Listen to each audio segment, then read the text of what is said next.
اعوذ باللہ من الشیطان الرجیم بسم اللہ الرحمن الرحیم فاتیاہ فقولا انا رسولا ربک فارسل معنا بنی اسرائیل ولا تعذبہم قد جئناک بآیۃ من ربک والسلام علی من اتبع الہدی صدق اللہ العظیم۔ تو اے موسیٰ اور ہارون، تم دونوں جاؤ اس کے پاس، فرعون کے پاس، اور تم دونوں اس سے کہو کہ ہم دونوں رسول ہیں تیرے رب کی جانب سے، بس ہمارے ساتھ بھیج دے بنی اسرائیل کو، انہیں یہاں سے واپس فلسطین جانے کی اجازت دے دے۔ ولا تعذبہم، اور ان کو عذاب میں مبتلا مت کر۔ قد جئناک بآیۃ من ربک، ہم آئے ہیں لے کر ایک نشانی تیرے پاس تیرے رب کی طرف سے۔ والسلام علی من اتبع الہدی، اور سلام ان کے لیے ہے اور سلامتی ان کے لیے ہے، سلام ہو ان پر اور سلامتی ہے ان کے لیے کہ جو ہدایت کی پیروی کریں، ہدایت کا اتباع کریں۔ انا قد اوحی الینا، یہ بات ہم پر وحی کی جا چکی ہے، ان العذاب علی من کذب وتولی،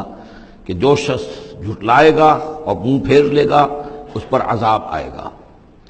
قال، اب یہاں پر گویا کہ پھر وہ ایک وقفہ ڈال کر یہ بات تو ہو گئی جو حضرت موسیٰ اور حضرت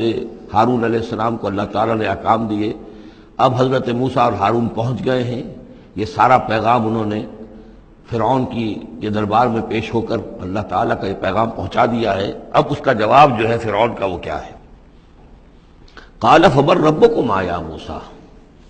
اس نے کہا ہے موسیٰ یہ تمہارا رب تم دونوں کا یہ کون ہے، کون ذات شریف ہے، ہم تو کسی رب سے واقف نہیں ہیں۔ قال ربنا الذی اعطی کل شیء خلقہ ثم ہدی، حضرت موسیٰ نے فرمایا کہ ہمارا رب وہ ہے جس نے ہر شے کو اس کی خلقت عطا کی اور پھر ہدایت دی، یعنی ہر چیز کو اللہ تعالیٰ نے بنایا ہے، پیدا کیا ہے، خاص خلقت عطا کی ہے، اور اس کی مناسبت سے ایک جبلی ہدایت بھی ہر شے کو دے رکھی ہے۔ بکری کو جبلی ہدایت ہے کہ اس کی غذا گوشت نہیں ہے، اس کی غذا جو ہے گھاس وغیرہ ہے، اور گوشت کو اور شیر کو یہ جبلی ہدایت ہے کہ اس کی غذا گھاس واس نہیں ہے، سبزیاں نہیں ہیں، بلکہ اس کی غذا گوشت ہے۔ یہ جبلی ہدایت ہے جو اللہ تعالیٰ نے ہر جاندار کو دی ہوئی ہے۔ آتا کل شیء خلقہ، اس نے سب سے پہلے ہر چیز کو اس کی خلقت عطا کی ہے، اور اس خلقت کے مطابق اس کے اندر جبلی ہدایت ودیت کی ہے۔ قال فما بال القرون الاولی، یہ بہت ہی ایک ٹرکی سوال تھا جو کیا ہے فرعون نے۔ تو اے موسیٰ پھر جو پہلی نسلیں گزر چکی ہیں ان کا کیا ہوگا؟ یعنی یہ کہ اگر ہم تسلیم کر لیں کہ تم واقعی اللہ کے رسول ہو اور ہدایت اسی میں ہے کہ ہم تمہاری پیروی کریں، تو ہمارے آباء و اجداد یہ بہت سے جو مر چکے، قومیں گزر چکی، ہماری نسلیں بیت چکی، ان کا کیا بنے گا؟ ان کے پاس تو کوئی رسول نہیں آیا، ان کے پاس دعوت نہیں آئی، جسے تم گمراہی کہہ رہے وہ تو گمراہی ہی کے اندر بڑھ گئے، تو تم اس کے بارے میں کیا تمہارا فتویٰ ہے؟ اگر ہم میں سے کوئی ہوتا تو فوراً کہتا سب جہنمی ہیں، لیکن یہ کہ یہ حکمت دیکھیے، حکمت تبلیغ کیا ہے۔ حضرت موسیٰ علیہ السلام نے بجائے اس کے کہ وہ یہ کہہ کر وہ سب جہنم میں ہیں،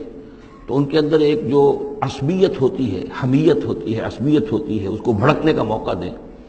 جواب دیا علمھا، قال علمھا عند ربی، ان کا علم جو ہے میرے رب کے پاس ہے، میں نہیں جانتا ان کے ساتھ کیا ہوگا، اللہ کیا معاملہ کرے گا، کیسے محاسبہ کرے گا، جن کے پاس رسول نہیں آئے ان سے محاسبے کی بنیاد کیا ہوگی۔ علمھا عند ربی، میرے رب کے پاس ان کا علم ہے، فی کتاب، ایک کتاب کے اندر، لا یضل ربی ولا ینسیٰ، میرا رب نہ بھٹکتا ہے اور نہ بھولتا ہے، یعنی نہ بہکتا ہے نہ بھولتا ہے، اس کے پاس سارا علم جو ہے جیسا کہ فی نفسہ ہی وہ ہے، وہ وہاں موجود ہے۔ گویا کہ آپ نے اس کو وہ موقع نہیں دیا کہ وہ اپنے درباریوں کے اندر وہ جو ایک عصبیت ہوتی ہے، حمیت جاہلی ہوتی ہے اپنے اسلاف کے لیے، اس کو بھڑکنے کا موقع دیتے۔ الذی جعل لکم الارض مہدا، اور یہ حضرت موسیٰ اپنے اسی انداز میں وہ تقریر جاری رکھے ہوئے ہیں، وہی ہے اللہ ہمارا جس پر ہم ایمان رکھتے ہیں، جس نے زمین کو تمہارے لیے ایک بچھونا بنا دیا ہے، وَسَلَكَ لَكُمْ فِيهَا سُبُلًا، اور اس میں تمہارے لیے راستے چلا دیے ہیں، راستے بنا دیے ہیں جن سے کہ تم جن پر چلتے ہو۔ وَأَنزَلَ مِنَ السَّمَاءِ مَاءً، اور اس نے اتارا ہے بلندی سے یا آسمان سے پانی، فَأَخْرَجْنَا بِهِ أَزْوَاجًا مِّن نَبَاتٍ شَتَّىٰ، اور پھر اس کے ذریعے سے ہم نے نکال دیا ہے بہت سی نباتات، طرح طرح کی سبزیاں جو ہیں ان کی ہم نے مختلف النوع جو ہے وہ نکال دی ہیں۔ کلو ورعوا انعامکم، تم خود بھی کھاؤ، انسان بھی کھائیں، ورعوا انعامکم، اور اپنے چوپایوں کو، مویشی کو بھی چراؤ، ان فی ذلک لآیات لأولی النہی، یقیناً اس میں نشانیاں ہیں ان لوگوں کے لیے کہ جو عقل رکھتے ہوں۔ منہا خلقناکم، اسی سے ہم نے تمہیں پیدا کیا ہے، ومنہا فیہا نعیدکم، اور اسی زمین میں ہم تمہیں لے جائیں گے، واپس لوٹا جائیں گے، مرو گے، مرنے کے بعد مٹی ہو کر مٹی میں مل جاؤ گے، ومنہا نخرجکم تارۃ اخری، اور اسی میں سے ہم تمہیں دوبارہ اٹھا لیں گے، ایک مرتبہ اور نکال لیں گے۔ وَلَقَدْ أَرَيْنَاهُ آيَاتِنَا كُلَّهَا، ہم نے اس کو، فرعون کو، اپنی ساری آیات جو ہیں وہ دکھا دی، فَكَذَّبَ وَأَبَى، لیکن اس بدبخت نے تکذیب کی، جھٹلایا اور انکار کیا۔ قَالَ جِئْتَنَا لِتُخْرِجَنَا مِنْ أَرْضِنَا بِسِحْرِكَ يَا موسیٰ، اس نے کہا کہ اے موسیٰ، کیا تم اس لیے آئے ہو کہ اپنے اس جادو کے بل پر تم ہمیں اپنی سرزمین سے بے دخل کر دو؟ فَلَنَأْتِيَنَّكَ بِسِحْرٍ مِثْلِهِ، تو ہم اس جیسا ہی جادو لے آئیں گے تمہارے مقابلے کے لیے۔ فَاجْعَلْ بَيْنَنَا وَبَيْنَكَ مَوْعِدًا، تو اب ہمارے اور تمہارے مابین، اپنے اور ہمارے مابین ایک وعدے کا وقت معین کر لو، لا نخلفہ نحن، جس کی خلاف ورزی نہ ہم کریں گے، ولا انت، نہ تم کرنا، مکانا سوا، ایک کھلے میدان میں ہم جمع ہو جائیں گے، تاکہ تم بھی یہ نشانیاں اپنی پیش کرو اور ہم جادوگروں کو پیش کریں گے، وہ اس سے بھی بہتر جادو جو ہے وہ دکھا دیں گے، تاکہ تمہارا یہ دعویٰ جو ہے وہ باطل ہونا اس کا ثابت ہو جائے۔ قال موعدکم یوم الزینہ، یہ حضرت موسیٰ علیہ السلام نے حکمت اختیار کی کہ تمہارے وعدے کا دن ہوگا جو یوم الزینہ ہے، کوئی تہوار ان کا تھا، وہ تہوار کے جس میں وہ واقعتاً جمع ہی ہوتے تھے بڑی تعداد کے اندر لوگ کسی جگہ پر، تو ان کے جشن کا دن ہے، وہی اسی دن یہ معاملہ ہوگا۔ وَأَن يُحْشَرَ النَّاسُ ضُحًى، اور یہ کہ لوگ جمع کر لیے جائیں دن چڑھے۔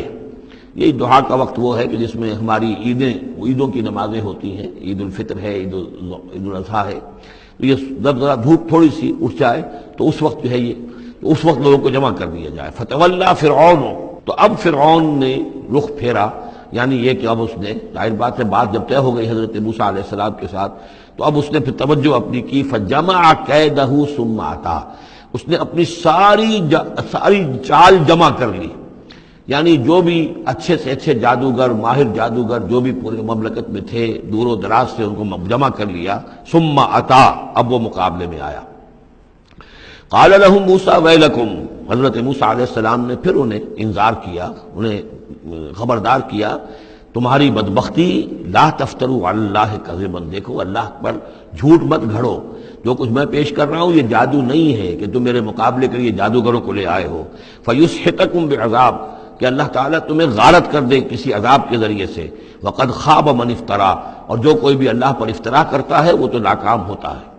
فتنازعوا امرهم بینہم واسروا النجوى، تو اب وہ آپس میں اپنے معاملے میں کچھ ان کا اختلاف ہو گیا اور انہوں نے چھپ کر، علیحدہ ہو کر اب مشورہ کیا۔ محسوس ایسا ہوتا ہے کہ جادوگروں پر حضرت موسیٰ علیہ السلام کی شخصیت کا پہلا جو اثر پڑا ہے وہ یہ ہے کہ وہ مروب ہو گئے۔ ظاہر بات ہے کہ اللہ کا ایک نبی، اور حضرت موسیٰ علیہ السلام کو جو ذاتی وجاہت اللہ نے عطا کی تھی، القیت علیک محبۃ منی، آخر اس کے بھی اثرات موجود تھے، تو جادوگر کچھ گھبرائے ہیں مقابلے سے، اور وہ یہ چاہ رہے تھے کہ یہ معاملہ نہ کیا جائے، تو اختلاف ہو گیا۔ یہ بھی ہو سکتا ہے کہ ان کے جو درباری تھے فرعون کے، ان میں سے بھی بعض لوگ جو ہیں وہ کہہ رہے ہوں کہ ایسا نہ کرو۔ فتنازعوا امرهم، وہ جھگڑ پڑے اپنے معاملے میں، بینہم اپنے آپس میں، واسروا النجوى، اور انہوں نے علیحدہ ہو کر چھپ کر مشورہ کیا، سیکریٹ میٹنگ، کلوز ڈور سیشن ہو رہا ہے اب، تاکہ گفتگو کی جائے کہ کیا فیصلہ کیا جائے۔ قالوا ان هذان لساحران، بالآخر جو ان کا اس پر اتفاق ہوا، قرارداد پاس ہو گئی گویا کہ آخر کار گفتگو کے بعد، کہ نہیں ہے یہ کچھ سوا اس کے، یہ لازماً دو جادوگر ہیں، یریدان، اور یہ چاہتے ہیں ان یخرجاکم من ارضکم، کہ وہ تم کو نکال باہر کریں تمہاری سرزمین سے، بسحرہما، اپنے اس جادو کے بل پر، ویذھبا بطریقتکم المثلی، اور تمہارا جو مثالی جو ثقافت ہے تمہاری، جو تمہاری تہذیب اور تمدن ہے مثالی، اس کو برباد کر کے رکھ دیں۔ یہ ذرا نوٹ کیجئے کہ جس طریقے سے آج پوری دنیا میں شور ہے کہ یہ مسلم فنڈامنٹلزم جو ہے یہ ہماری تہذیب کو، ہماری ثقافت کو، ہم نے جس طریقے سے انسٹیٹیوشنز ڈیولپ کیے ہیں، انسانی حقوق کا تصور ہم نے جو ہے ڈیولپ کیا ہے، یہ ساری چیزیں جو انسان نے بڑی محنت اور مشقت سے بنائی ہیں، مرد و زن کی مساوات، عورتوں کی آزادی، یہ ہم نے بڑے جان جھونکوں میں ڈال کر یہ ساری چیزیں اچیو کی ہیں۔ یہ اچیومنٹس ہے ویسٹرن سویلائزیشن کی، اور یہ جو فنڈامنٹلزم ہے، اٹس اے تھریٹ یہ ہمارے کلچر کے لیے تھریٹ ہے، یہ ہماری تہذیب کے لیے، ہمارے تمدن کے لیے۔ وہی بات اس فرعون نے کہی تھی وَيَذْهَبَا بِطَرِيقَتِكُمُ الْمُثْلَىٰ، مثلا امثلوں کا مؤنث ہے، امثل سب سے زیادہ مثالی، ہماری مثالی تہذیب، ہماری مثالی ثقافت، ہمارا مثالی تمدن، اس سب کے لیے ایک بہت بڑا خطرہ ہے جو یہ بن کر سامنے آ گئے ہیں۔ لہذا اب ہمیں فَأَجْمِعُوا كَيْدَكُمْ، اپنے تمام جتنے بھی ذرائع وسائل ہوں اور جتنی بھی چالیں ہو سکتی ہوں، اپنی تمام مہارت کو بروئے کار لا کر جمع کر کے ثُمَّ أْتُوا صَفًّا، اور پھر صف باندھ کر آؤ مقابلہ کرنے کے لیے موسیٰ کا۔ وَقَدْ أَفْلَحَ الْيَوْمَ مَنِ اسْتَعْلَىٰ، اور آج جو بھی ور رہے گا، جو بازی جیت جائے گا، پھر اسی کے لیے فلاح ہے۔ صدق اللہ العظیم۔